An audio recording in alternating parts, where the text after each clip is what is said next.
Lesson number 4, where health comes from, the vitalistic story.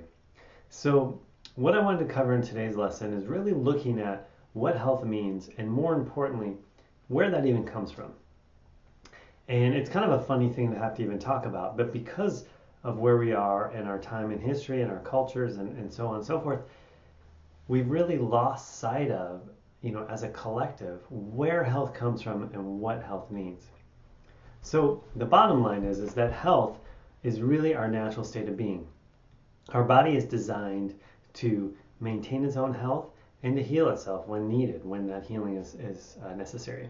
And in fact, we have everything within us from day one till our last breath on this planet to be totally and completely healthy.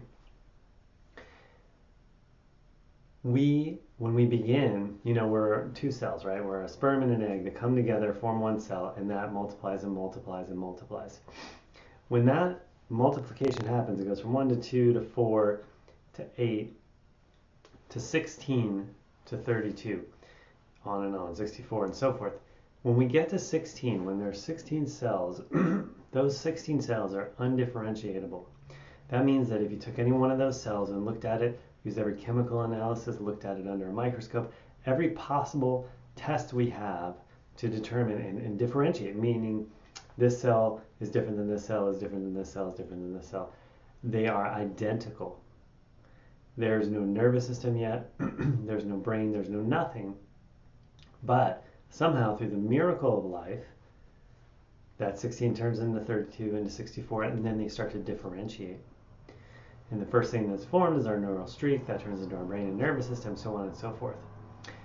But there's something we know that there's something extra, something greater than what we can comprehend going on, that spark of life. And through those 9 months, a miraculous set of things happen. We go from that single cell to 100 billion cells. And when we're born, we don't lose that ability. We don't lose that knowing, that inner intelligence that formed us from those 16 undifferentiatable cells into this full human body, 2 arms, 2 legs, 2 eyes, all of those things, all the organs generally in the right places. We don't lose that ability. It doesn't disappear out of our body. We take it with us every day of our life. So that's really where our health starts, where our health comes from. Now, along those lines, in terms of what we're doing in the 21-day family reset, why this is important is, first and foremost, it's just important to understand that. It lends importance to the decisions we make, because now if we know that our health and our healing comes from within and not from anything outside of us, it becomes more important that we honor, support, and nurture that healing principle inside.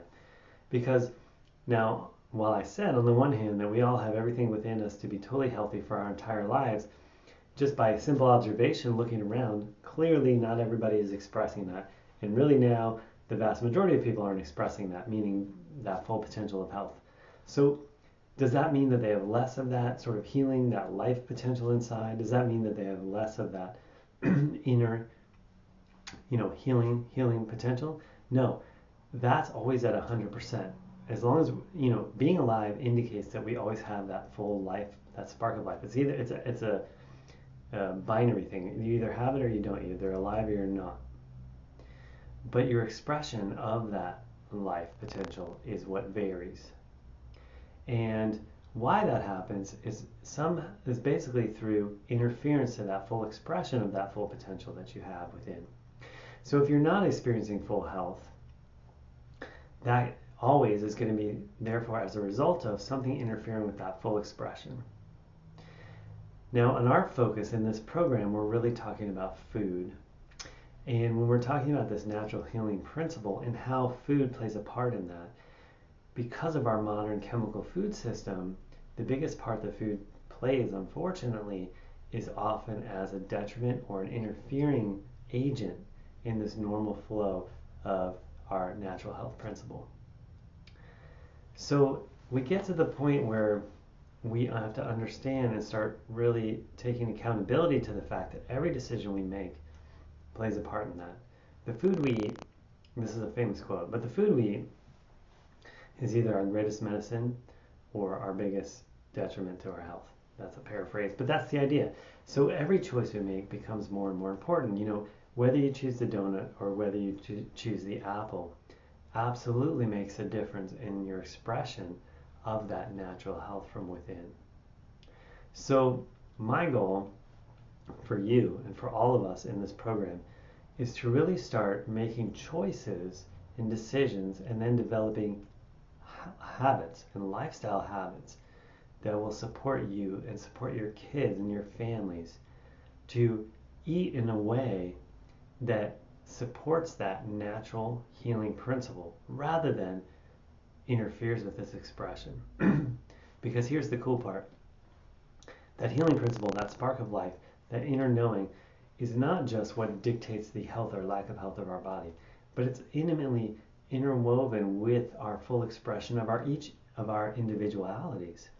So we all are here, on the planet at the time, alive at this time in history as a unique expression of us, right? I'm the only me ever in history. You're the only you ever in history. Your kids are the only them ever in history. And we all have something unique inside to share. I call it an inner genius. When that healing and that health potential is allowed to be expressed fully, so too are we more able to be in touch with and then make the choice at least to express our own inner genius as well.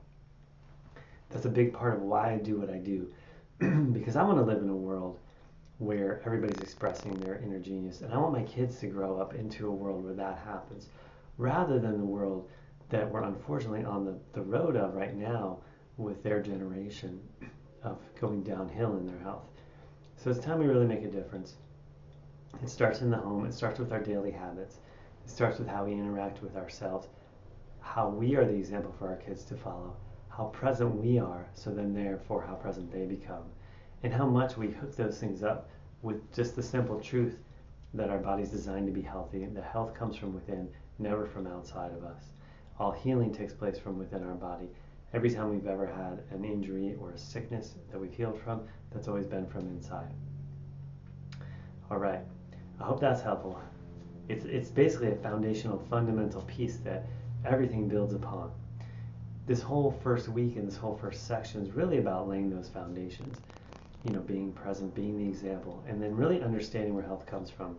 Knowing that it doesn't come from outside, from taking a drug or a chemical, though there are times when those things are useful. It doesn't come from cutting organs out, like in surgeries.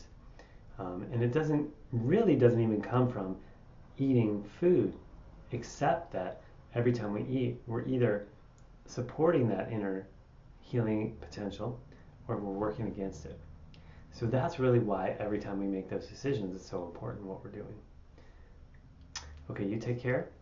Have a great rest of this week, and we'll see you at the beginning of next week for our next section, where we're really going to start getting into some of the nitty-gritty, granular aspects. You're going to want to have a pen and paper when we do these next sections coming up, so you can take notes, because we're going to start giving you the information and the details for when you go, to the grocery store, and start making some decisions about how you shop, what foods you eat, and where to invest your resources of time, attention, and money.